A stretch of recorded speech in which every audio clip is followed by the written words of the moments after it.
todo aquel que en Él cree no se pierda, mas tenga vida eterna. Si yo tengo éxito en esta mañana, ustedes se van a ir todos de aquí sabiendo por lo menos ese versículo de memoria. Porque no envió Dios a su Hijo al mundo para condenar al mundo, sino para que el mundo sea salvo por Él. El que en Él cree no es condenado, pero el que no cree ya ha sido condenado porque no ha creído en el nombre del unigénito Hijo de Dios. Y esta es la condenación, que la luz vino al mundo, pero los hombres amaron más las tinieblas que la luz, porque sus obras eran malas. Porque todo aquel que hace lo malo aborrece la luz y no viene a la luz para que sus obras no sean reprendidas. Mas el que practica la verdad viene a la luz para que sea manifiesto que sus obras son hechas en Dios. En las revistas Selecciones de este mes hay un artículo titulado ¿Cuánto sabes de la Navidad?, en el que aparecen preguntas relacionadas con la fiesta navideña. ¿De dónde proviene la tradición del árbol de Navidad? ¿Qué simbolizan los bastones de caramelo? ¿Cuál de los 3 Reyes Magos es de raza negra? E incluso, ¿cómo se llama el reno de la nariz roja? Rodolfo, por si no lo sabían. Pero hay una pregunta que por supuesto no aparece en ese cuestionario, y es la que yo quiero responder en esta mañana. ¿Qué es lo que se supone que estaremos celebrando el próximo 25 de diciembre?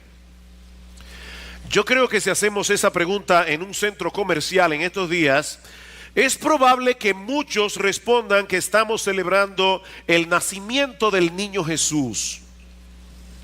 Ahora, yo no estoy seguro que muchos puedan decir qué es lo que hace de ese nacimiento un evento tan importante como para haber dividido en 2 la historia de Occidente. ¿Por qué es tan trascendental el nacimiento de Cristo? ¿Qué es lo que ese evento significa? La respuesta se encuentra en este pasaje que vamos a considerar en la mañana de hoy. Que Dios amó de tal manera al mundo que dio a su Hijo unigénito. Ese es el significado de la Navidad. Dios amó de tal manera al mundo que dio a su Hijo unigénito. Este es uno de los versículos más conocidos, más memorizados y más citados de toda la Biblia, y es fácil entender por qué. No me viene a la mente otro texto de las Escrituras que en una forma tan breve, tan sencilla, resuma todo el contenido de la revelación bíblica como lo hace este texto. En estos días estuve conversando con un taxista que tenía una Biblia en su carro, y yo le pregunté por qué tenía interés en la palabra de Dios. De hecho, yo lo invité, yo no sé si está aquí esta mañana, pero su respuesta fue algo como esto: yo encuentro en la Biblia palabras de aliento y de sabiduría. Y es verdad. Ningún otro libro del mundo puede dar al hombre la sabiduría y el consuelo que la Biblia da, porque solo la Biblia es la palabra inspirada de Dios. Pero Dios, le decía yo a esta persona, Dios no nos dio su palabra simplemente como un consejero o como un ansiolítico. La Biblia es la revelación de una sorprendente historia de amor, resumida en una forma extraordinaria en este famoso versículo del Evangelio de Juan. Y lo que yo quiero hacer en esta mañana es desempaquetar este texto bíblico y resaltar sus componentes principales para que podamos apreciar en su justa dimensión el inmensurable amor de Dios manifestado a través de la persona y la obra de nuestro Señor Jesucristo. Niños que están aquí, esta palabra inmensurable no es una palabra común. Esta palabra significa algo que no se puede medir. El amor de Dios es inmensurable. El amor de Dios no se puede medir. Y lo primero que Juan nos muestra en este texto, para que podamos ver cuán grande es el amor de Dios, ¿cuál es el objeto de ese amor? Porque de tal manera amó Dios al mundo. Dios amó al mundo. Ahora, muchas personas leen esta declaración como si Juan estuviera diciendo que el amor de Dios es tan grande que abarca a todos y cada uno de los seres humanos que han vivido, viven y vivirán en este mundo. Según algunas estadísticas que estuve leyendo recientemente, en el mundo han nacido hasta la fecha unas 70,000 millones de personas. Y quién sabe cuántas más nacerán antes de que la historia humana llegue a su fin. Pero el amor de Dios es tan grande, nos dicen algunos, que Él envió a su Hijo a morir por todas y cada una de esas 70,000 millones de personas. Así de grande es el amor de Dios. Y aunque parezca sorprendente que Dios pueda amar a tantas personas, alguien decía que nadie puede ser amigo íntimo de más de 3 personas. Eso es lo máximo de intimidad que uno puede tener, dice una persona, 3. Y esta persona dice, bueno, el amor de Dios es tan grande que abarca más de 70,000 millones de personas. Pero yo no pienso que esa sea la medida que Juan está usando aquí para mostrarnos la grandeza del amor de Dios. No olvidemos, mis hermanos, que ese Dios que amó de tal manera al mundo es infinito y es perfecto en todos sus atributos. Dios no tiene límites de ningún tipo en ninguna de sus capacidades. Dice el profeta Isaías, y hablando obviamente en un lenguaje figurado, que toda el agua de todos los océanos cabe en el hueco de la mano de Dios. Cuando llegue a su casa, trata de ver cuánta agua usted puede poner en el hueco de su mano. Bueno, Isaías dice en Isaías capítulo 40, toda el agua de todos los océanos, de todos los ríos, de todos los lagos que hay en el planeta caben en el hueco de la mano de Dios. De hecho, Él midió el universo con el palmo de su mano. O sea, Dios hace así y ya abarca el universo entero, con todas las galaxias. Y por si todo eso fuera poco, Él conoce por nombre cada una de las estrellas de cada una de las galaxias de todo el universo, dice Isaías. Tal es la grandeza de su fuerza y el poder de su dominio. Así que no podemos medir la grandeza del amor de Dios tomando como punto de referencia la cantidad de personas que pueblan nuestro planeta. Eso sería tan sorprendente como el hecho de que un levantador de pesas olímpico pueda levantar un grano de arroz. Esa unidad de medida no es suficiente para medir la grandeza del amor de Dios. Pero no solo eso. Aquellos que interpretan la palabra mundo de tal manera que abarque a todos los hombres que han vivido, viven y vivirán en el planeta sin darse cuenta, y estoy seguro de que sin quererlo, terminan empequeñeciendo y limitando el amor de Dios. Permítame explicar a qué me refiero. Es evidente que no todas las personas del mundo se salvan, ¿verdad que sí? No todo el mundo cree en Cristo. No todo el mundo irá al cielo. Así que si identificamos la palabra mundo con todos y cada uno de los seres humanos que han vivido, viven y vivirán en el planeta, tenemos que llegar a la conclusión de que lo que Dios hizo a favor de todos esos individuos fue abrirles un camino de salvación y nada más. Y luego dejar en sus manos la posibilidad de salvarse. Es como si el texto dijera que Dios amó de tal manera a todos y cada uno de los seres humanos que han vivido, viven y vivirán en este mundo, que dio a su Hijo unigénito para hacer posible que cualquiera de ellos pueda salvarse, pero sin asegurar la salvación de ninguno. Por eso es que pienso que eso empequeñece y limita el amor de Dios. Mis hermanos, es imposible que nosotros interpretamos este texto de esta manera. Y créame que no es mi interés en esta mañana meterme en una discusión teológica por el mero hecho de discutir. Mi interés es que apreciemos en su justa medida el inmensurable amor de Dios. Noten que en el versículo 17 el Señor Jesucristo dice que Él vino al mundo a salvar al mundo, no simplemente a hacer posible que algunos se salven. Versículo 17, porque no envió Dios a su Hijo al mundo para condenar al mundo. De hecho, sería perfectamente legítimo que Dios enviara a su Hijo a exterminar al mundo, porque el mundo lo merece. Pero Cristo no vino a exterminar al mundo que merece ser exterminado. Él vino a salvarlo. A salvarlo, no simplemente a hacer posible su salvación. No envió Dios a su Hijo al mundo para condenar al mundo, sino para que el mundo sea salvo por él. De hecho, esa es la razón por la que Jesús se llama Jesús. Dice en Mateo capítulo 1 versículo 21, la palabra Jesús significa Jehová salva. Él se llama Jesús porque Él salvará real y efectivamente a su pueblo de sus pecados. Él no vino a hacer posible que tal vez, quizás, en una remota posibilidad algunos se salven. No, Él vino a salvar. Él vino a salvar. Por eso se llama Jesús.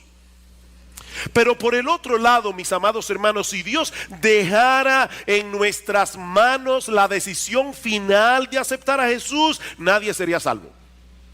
Porque ningún hombre en su estado natural está inclinado a creer en Jesús. Ningún hombre en su estado natural está inclinado a someterse a su autoridad. Escuchen lo que sigue diciendo el versículo 18. El que en él cree no es condenado, pero el que no cree ya ha sido condenado porque no ha creído en el nombre del unigénito Hijo de Dios. Y esta es la condenación, que la luz vino al mundo, pero los hombres amaron más las tinieblas que la luz. ¿Quiénes amaron más las tinieblas que la luz? Todos y cada uno de los seres humanos que han vivido, viven y vivirán en este mundo. No aman la luz, porque sus obras eran malas, dice Juan. Porque todo aquel que hace lo malo aborrece la luz y no viene a la luz para que sus obras sean reprendidas. Mis amados hermanos, ¿cuántas personas de este planeta hacen lo malo? Todos y cada uno de las personas que viven en este planeta. Dice Pablo en Romanos capítulo 3 versículo 12 que en todo este mundo no hay una sola persona que haga lo bueno. No hay ni siquiera uno. Así que si el Señor se hubiera limitado a enviar a su Hijo a morir por todos los habitantes del planeta y luego hubiera dejado en nuestras manos la decisión final de la salvación, nadie hubiera sido salvo. Pero Cristo vino a salvar al mundo, no simplemente a crear la posibilidad de que alguien se salvara. ¿Qué significa entonces que Dios amó al mundo? Miren, mis hermanos, yo espero en el Señor que Él me dé la capacidad de impresionarlos en esta mañana. ¿Qué significa que Dios amó al mundo?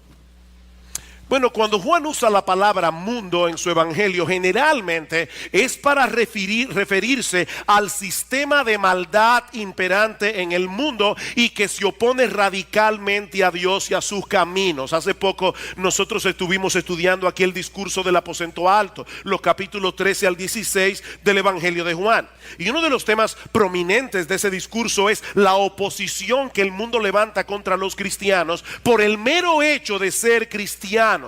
Si el mundo os aborrece, dice el Señor, sabed que a mí me ha aborrecido antes que a vosotros. El mundo aborrece a Cristo. Y por consiguiente el mundo aborrece a todos aquellos que siguen al Señor. Pero fue precisamente por amor a ese mundo de maldad, por amor a ese mundo en pecado, por amor a ese mundo que lo aborrece, que Dios el Padre envió a su Hijo. Dice Benjamin Warfield que lo que Juan quiere mostrarnos en este texto no es que el mundo es tan grande que hace falta mucho amor para abarcarlo todo, sino que el mundo es tan malo que hace falta un amor muy grandioso para amarlo en su totalidad y mucho más amor para amarlo tal como Dios lo amó al dar a su Hijo por él.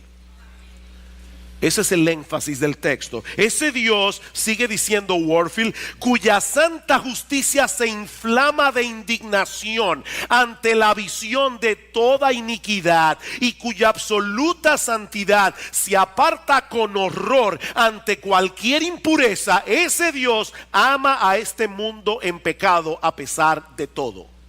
De tal manera que ha dado a su Hijo unigénito para que muera por él. Y eso nos lleva de la mano al segundo aspecto que se resalta en este texto. Y es lo que Dios estuvo dispuesto a hacer por amor a ese mundo pecador. Porque de tal manera amó Dios al mundo que ha dado a su Hijo unigénito. Lamentablemente los editores de la Reina Valera del 60, que la mayoría de ustedes usan, dividieron este pasaje colocando un título entre los versículos 15 al 16. ¿Se dan cuenta? Y eso puede llevarnos a perder de vista el flujo de pensamiento de este pasaje. Pero noten, mis hermanos y amigos que están aquí en esta mañana, que Juan 3:16 comienza con un porque.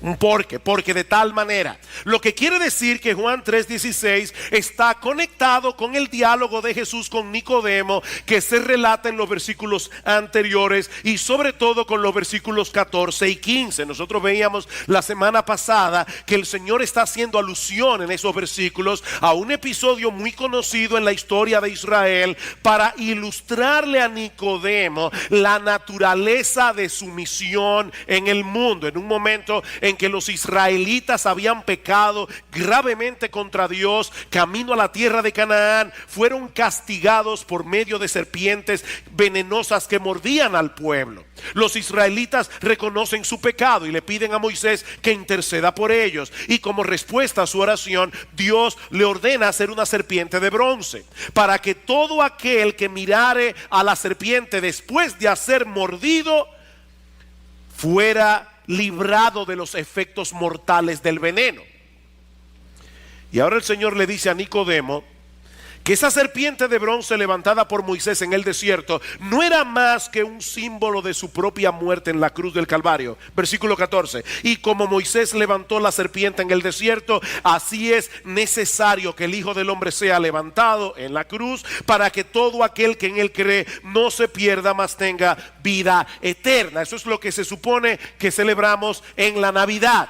Que el Rey de Gloria se hizo hombre para asumir nuestra culpa en la cruz del Calvario. El justo murió por los injustos, dice Primera de Pedro capítulo 3 versículo 18. ¿Y por qué Dios envió a su Hijo a morir en una cruz, a convertirse en pecado y en maldición, para echar fuera de nuestras vidas el pecado y la maldición? Porque de tal manera amó Dios al mundo.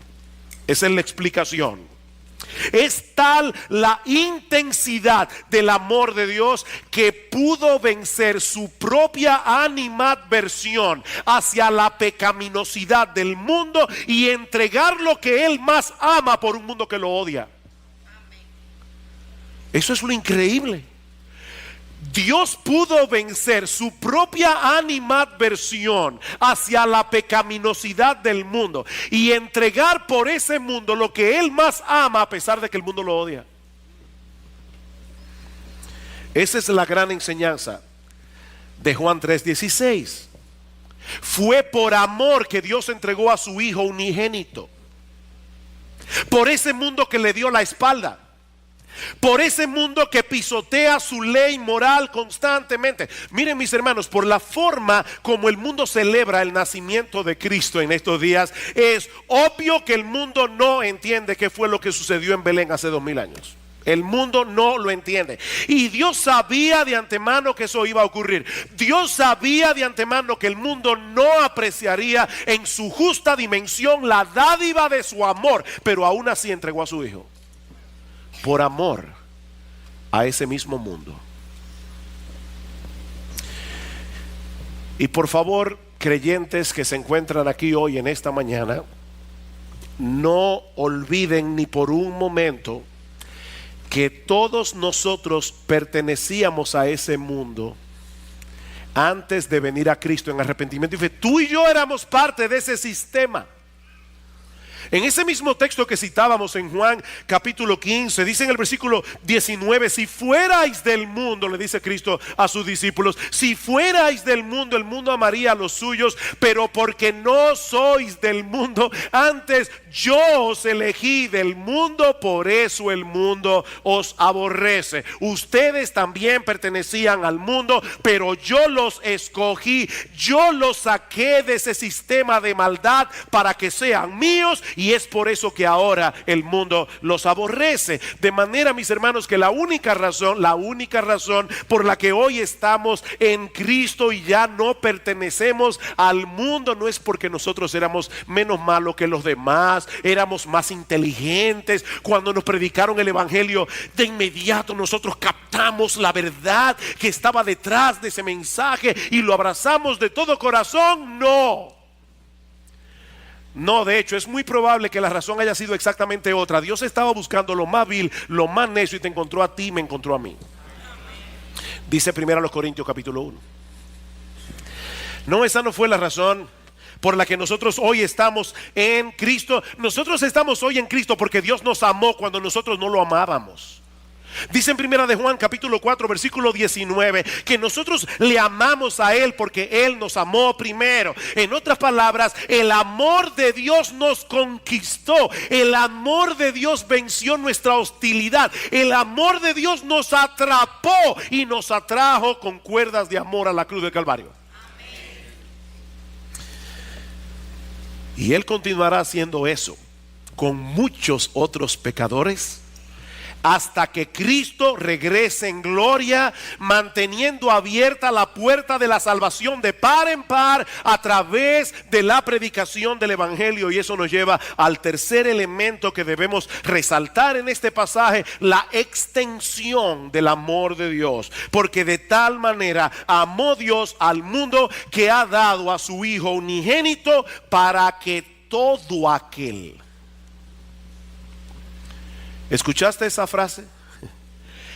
Todo aquel, sin restricción, sin importar su condición social, sin importar su condición económica, sin importar su condición educativa, sin importar la raza a la que pertenezca, sin importar los años que tenga, sin importar incluso su grado de pecaminosidad, todo aquel. El amor de Dios vence todas las barreras. El amor de Dios vence todos los prejuicios. Es un amor que no discrimina. Todo aquel, cualquiera que venga será recibido. Óyeme bien, mi amigo, no importa lo que tú hayas hecho, no importa lo que tú hayas pensado y dicho contra Dios, no importa cuántas veces tú hayas rechazado el evangelio, todo aquel. Cristo dice en Juan capítulo 6 versículo 37 que ninguno que venga a Él clamando por misericordia será echado fuera. Ninguno, ni uno solo. Mi amigo, Dios no pone ningún tipo de condición, excepto una, la que aparece en nuestro texto. Y eso nos lleva al cuarto elemento del pasaje: la exclusividad del amor de Dios. Porque de tal manera amó Dios al mundo que ha dado a su Hijo unigénito para que todo aquel que en Él cree, todo aquel que en Él cree. El llamado del evangelio es universal y al mismo tiempo exclusivo. Nadie puede disfrutar del amor redentor de Dios a menos que crea en su Hijo. No existe ninguna otra condición, pero sin esa condición nadie puede ser salvo. Eso quiere decir que lo que Dios espera del pecador, óyeme bien, mi amigo, lo que Dios espera del pecador no es que tenga fe. Hay gente que dice, yo soy muy espiritual, yo tengo mucha fe. Mira, déjame decirte algo. Hay gente que le tienen pavor a los aviones, pero si alguien se ve en Yola a Puerto Rico con toda seguridad y otro se va temblando en un avión, es más probable que el que tiene poca fe llegue y el otro termine comido de tiburones en el canal de la Mona. Así que el asunto no es el tamaño de la fe, es el objeto de la fe. No, aquí no dice simplemente que debemos tener fe. Mi amigo, déjame decirte algo muy importante. La fe en sí misma es completamente inútil, a menos que descanse en el objeto correcto. En los años 60, Elvis Presley popularizó una canción titulada en inglés I Believe, yo creo. Y en una de las estrofas decía: cada vez que escucho llorar a un bebé recién nacido, o toco la hoja de un árbol, o miro al cielo, entonces sé porque yo creo. El problema es que la canción no aclara creer en qué o creer en quién. Pero el llamado que encontramos en este pasaje es muy puntual, es muy claro. Todo aquel que cree en el Hijo unigénito de Dios. Versículo 14 otra vez: como Moisés levantó la serpiente en el desierto, así es necesario que el Hijo del Hombre sea levantado, para que todo aquel que en Él cree, no se pierda, mas tenga vida eterna. Porque de tal manera amó Dios al mundo, que ha dado a su Hijo unigénito, para que todo aquel que en Él cree no se pierda, mas tenga vida eterna. Porque no envió Dios a su Hijo al mundo para condenar al mundo, sino para que el mundo sea salvo por Él. El que en Él cree no es condenado, pero el que no cree en Él ya ha sido condenado, porque no ha creído en el unigénito, en el Hijo unigénito de Dios. ¿Sabes lo que eso significa, mi amigo? Que si tú estás confiando en Cristo y en tu iglesia, en Cristo y en tu religión, tú no crees en Cristo. Lo que eso significa es que si tú estás confiando en Cristo y en tus buenas obras, en Cristo y en tu obediencia a los mandamientos, tú no crees en Cristo. Si tú estás confiando en que vas a llegar al cielo a través de Cristo y de María, a través de Cristo y de los santos, mi amigo, tú no crees en Cristo.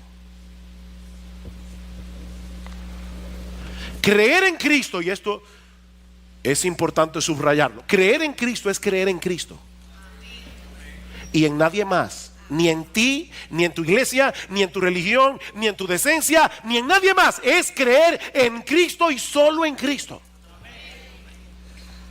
Decía Gresham Machen, un gran teólogo de finales del siglo XIX, principios del siglo XX. Él decía que algunas personas creen que van a llegar al cielo como aquellos que cruzan un lago o un río en un bote de remos.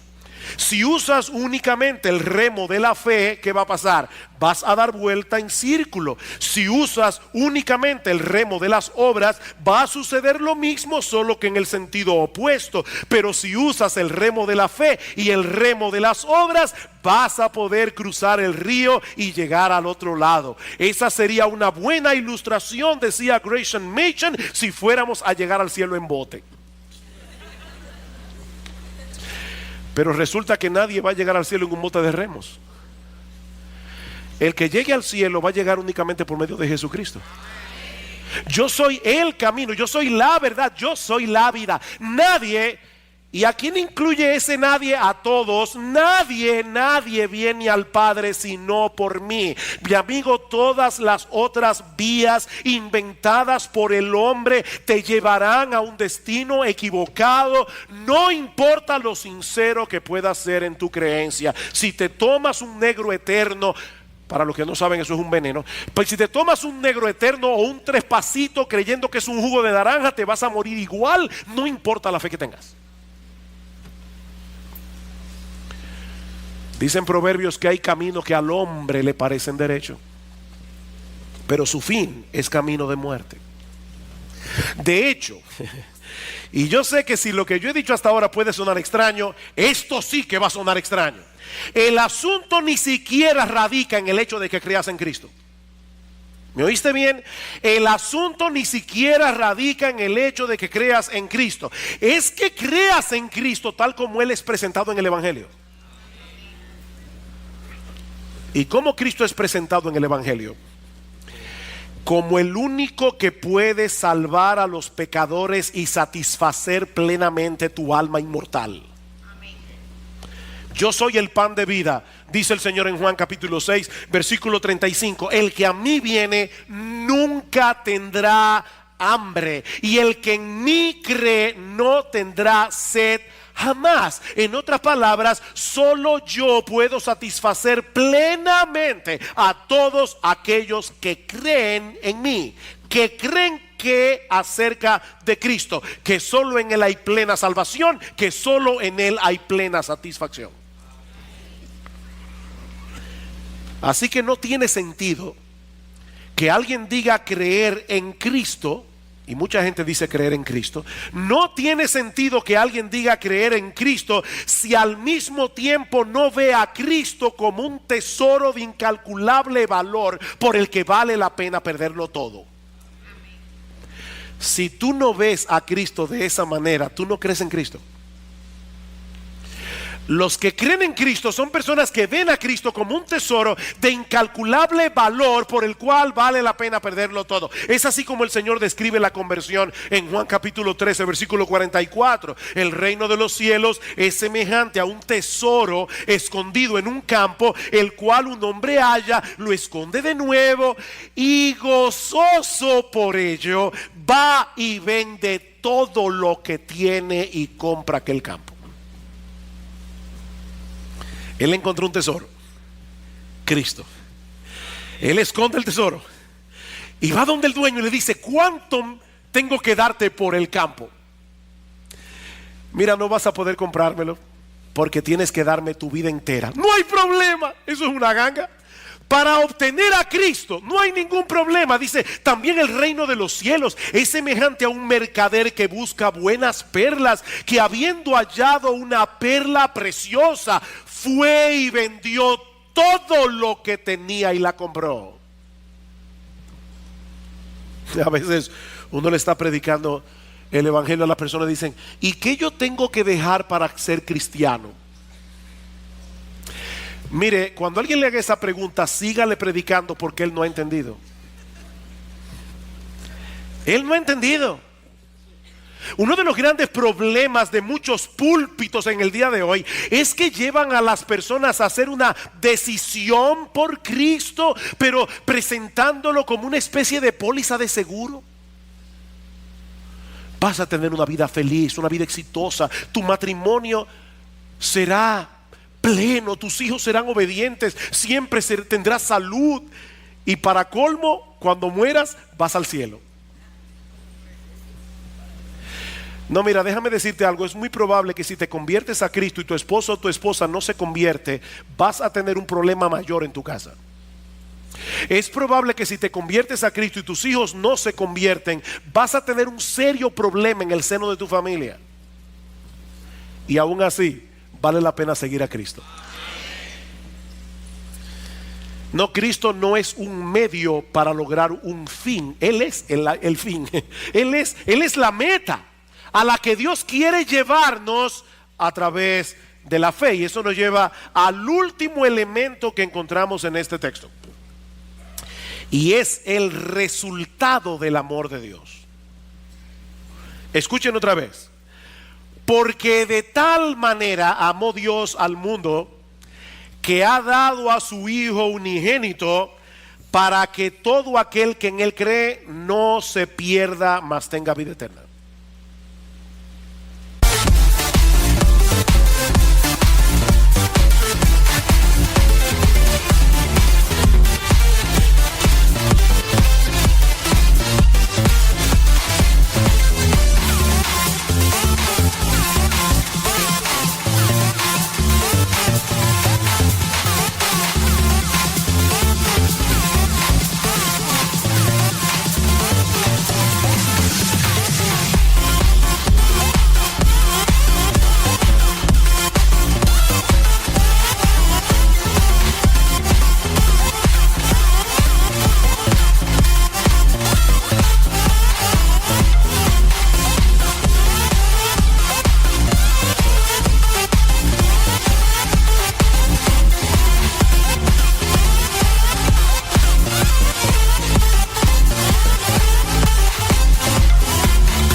He ahí las únicas dos opciones para toda la raza humana: salvación o perdición.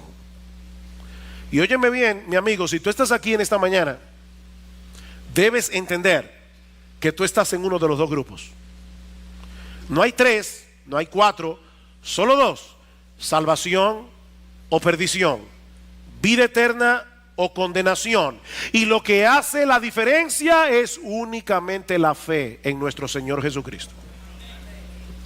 Los creyentes no tendrán que enfrentar el veredicto de condenación en el tribunal de Dios, porque hemos confiado en aquel que pagó nuestra deuda muriendo en nuestro lugar en la cruz del Calvario. Pero los que permanecen en su incredulidad no podrán escapar de ese terrible destino, porque el veredicto ya fue emitido en el tribunal de Dios.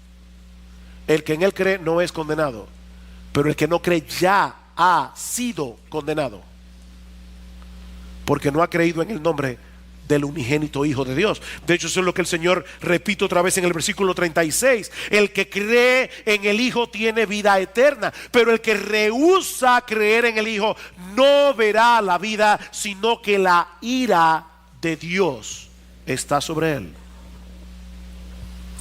Otra vez, solo hay dos opciones: vida eterna, condenación perpetua. Y la línea que demarca y separa un destino del otro es el Señor Jesucristo. Es el que cree en el Hijo el que tiene vida eterna. Y por si acaso, eso no significa simplemente que los creyentes vivirán por los siglos de los siglos. Los impíos también vivirán por los siglos de los siglos en el infierno. No, la vida eterna no es una vida que no se acaba nunca. Hay personas que ven la vida eterna como una especie de antibiótico espiritual que nos libra de la muerte. No, lo que ese término vida eterna significa es que los que creen en Jesús vivirán en una deleitosa comunión con el Padre y con el Hijo por los siglos de los siglos. Juan capítulo 17 versículo 3: y esta es la vida eterna, que te conozcan a ti, el único Dios verdadero, y a Jesucristo a quien has enviado. Esa es la vida eterna. Como decíamos recientemente en un mensaje, el Señor no define la vida eterna en términos de tiempo, sino de relación.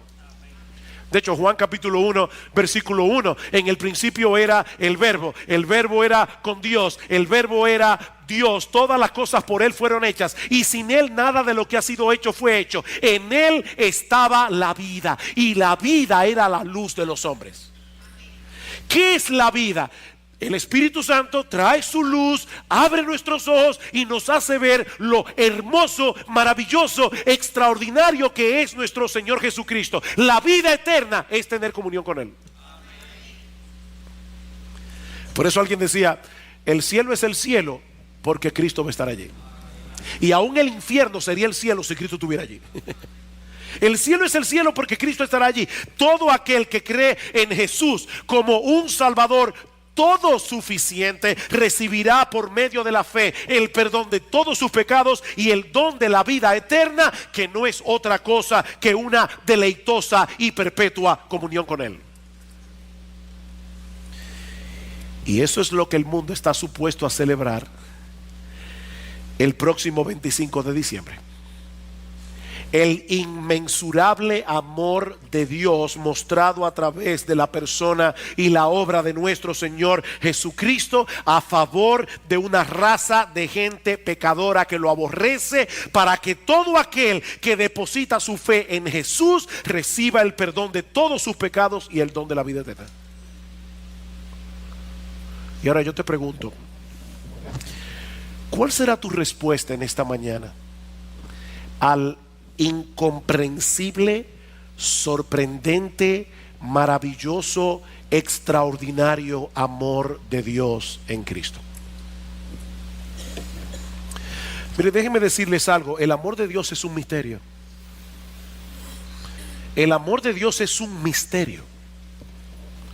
Nosotros no podemos entender ¿Cómo es que dentro de sí mismo Dios puede vencer su propia animadversión hacia un mundo pecador y entregar lo que Él más ama por amor a una humanidad caída que es totalmente contraria a lo que es atractivo a sus ojos?